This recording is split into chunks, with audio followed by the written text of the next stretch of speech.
when it comes to Los Angeles or other cities. If we see other cities are gearing up, and these people are agitators, they're paid, they're professionals, they're insurrectionists. I believe they're paid, and we're going to find out through Pam Bondi and her great staff, her great people at Justice, who they are. And we are finding out more all the time about who is behind the mayhem and the chaos on the streets. From hands up, don't shoot to the George Floyd riots and now pro-illegal immigration protests and riots in L.A., a Democrat-aligned ecosystem of groups backed by a lot of money is fomenting unrest across America, and they may do it again today. Here to discuss, a man who has been on the front lines covering all of this and investigating the backers of these groups, a senior editor at the Post Millennial and New York Times best-selling author of Unmasked: Inside Antifa's Radical Plan to Destroy Democracy, Andy Ngo. Andy, it's great to have you here with us. This is something that you know too well. You were viciously attacked by an Antifa mob in 2019 and at a George Floyd event in 2021. More than 1,800 protests are expected across the country today for this No King's Day rally, being organized in part by the teachers' unions of all groups. Talk to us about this ecosystem and who's behind it. Namani has done some great reporting that's been published on Fox News, and the so-called partners behind the No Kings protests across the U.S., it's not a secret list. They list them. There's nearly 200 groups. Basically, they're all Democrat Party aligned nonprofits, super PACs, activist groups, unions, and they have a partisan agenda.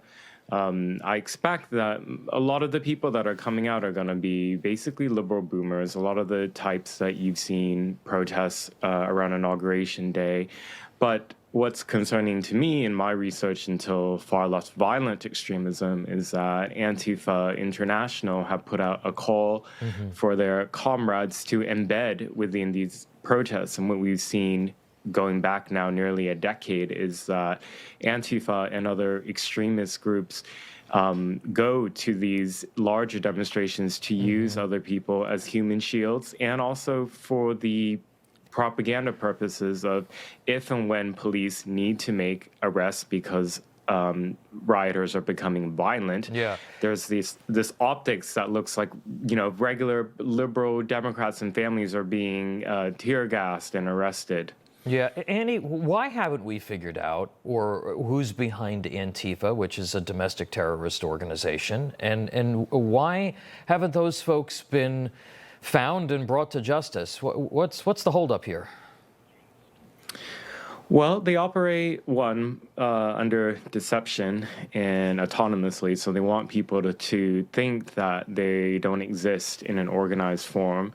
And unfortunately, there have been high people up in even during the first Trump administration, the head of the FBI at that time kind of downplay the organizational aspect of Antifa. But two, they're protected by a lot of Democrat politicians in the jurisdictions where they've been most violent and most destabilizing are all in liberal jurisdictions. Portland, Oregon, where I'm from, Seattle, New York City, et cetera, et cetera. Yeah. One of the NGOs facing federal investigation over possible involvement in the anti-ICE protests is something called the Coalition for Humane Immigrant Rights of Los Angeles. The coalition provides services to illegals. A lot of these groups are getting millions of dollars in federal grants. So many of the groups that are associated with this chaos are also, as you mentioned, nonprofits. Is that something that the Trump administration needs to really look at, to prevent tax-exempt organizations who are involved in this type of political activity getting grants, getting tax breaks that then go toward this chaos?